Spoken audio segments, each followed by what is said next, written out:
Hi, everyone, and welcome. I'm Scott Rose. I'm currently the sheriff with the Dodge County Sheriff's Office in southeast Minnesota. And I'm your host for today's new episode of the Officer Down Memorial Podcast.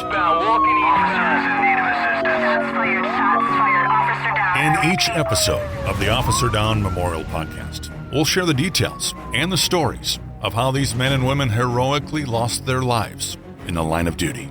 Our mission is to help ensure their service and their sacrifice is never forgotten. Thanks for spending some time with me today to remember and honor these fallen heroes.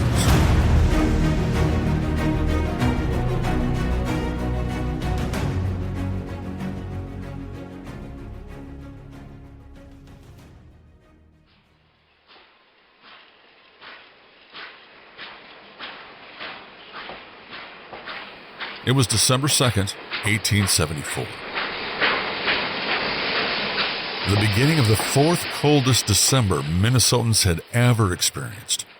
The country was in the last few years of what we call the Reconstruction Era, following the Civil War, and President Grant was fighting for the protection of African Americans in the South through the use of the Enforcement Acts passed by Congress. Christmas was just a few weeks away. The Depression had been going on for about a year, but the railroad business was strong, especially in Winona. Towns established along the tracks of the Winona and St. Peter Railroad, they provided a ready market for goods manufactured in Winona and channeled agricultural products into the city, spurring Winona's growth as an industrial and shipping hub from 1870 to 1900. It made it the third largest city in Minnesota for over 3 decades. At that time, there were over 7,000 people who called Winona home.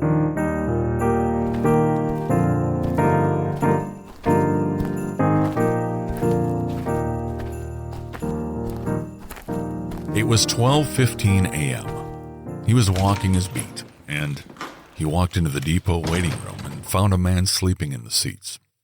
Officer Hamilton walked up to the man and he tried to wake him up and ask him to move so other people could sit down. Hamilton then called another Winona officer, Officer Miller, who came to assist to remove the man from the seats, and they attempted to walk him outside. The man sleeping in the seats was Lorenz Baumbach. He had come to Winona from Acadia, Wisconsin with several friends, and they'd been drinking all night long. Friends said he had a reputation of really being a quiet man. He wasn't one to cause problems. Officer Miller asked Baumbach where he wanted to go.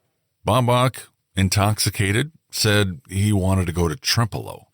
Officer Miller, who was trying to calm down Baumbach, told him that if he would just behave himself, they might let him go back in and sit down. Baumbach again became abusive and started swearing again at Officer Hamilton.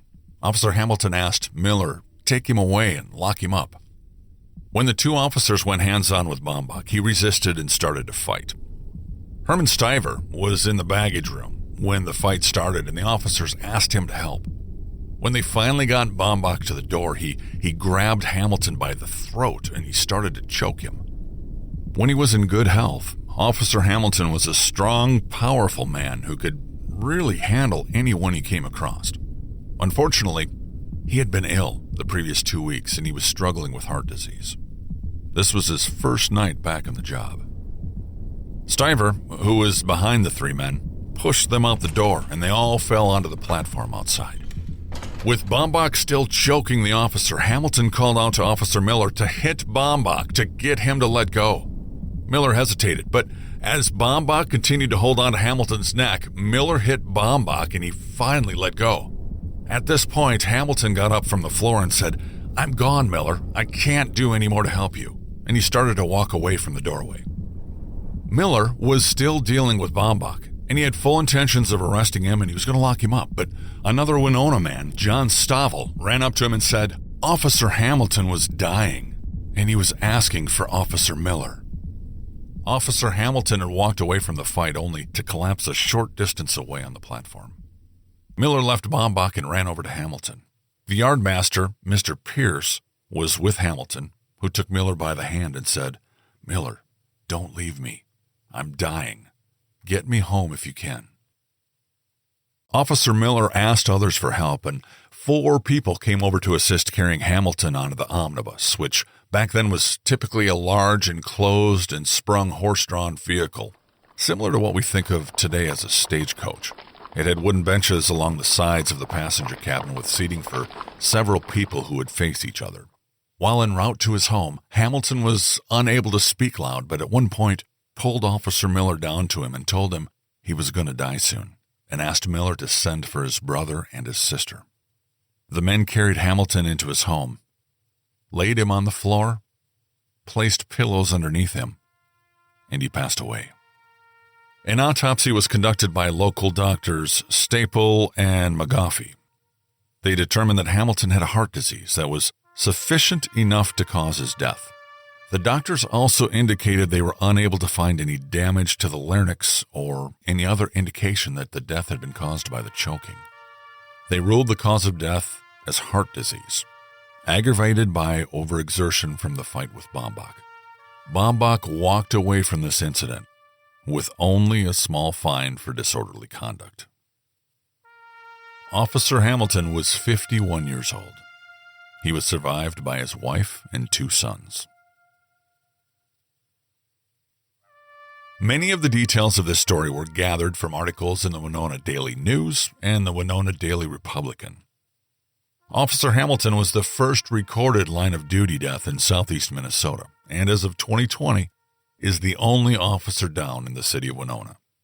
He is one of over 30 fallen heroes that are remembered and honored every May during Police Week in Minnesota by both the Minnesota Law Enforcement Memorial Association and the Law Enforcement Memorial Foundation of Southeast Minnesota. The foundation is currently raising funds to build a memorial in Soldiers Field Park in Rochester to honor these fallen officers. If you're interested in supporting the foundation and Minnesota law enforcement and would like to donate, please check out the foundation website. It's at www.lawenforcementmemorial.org. Walking eastbound.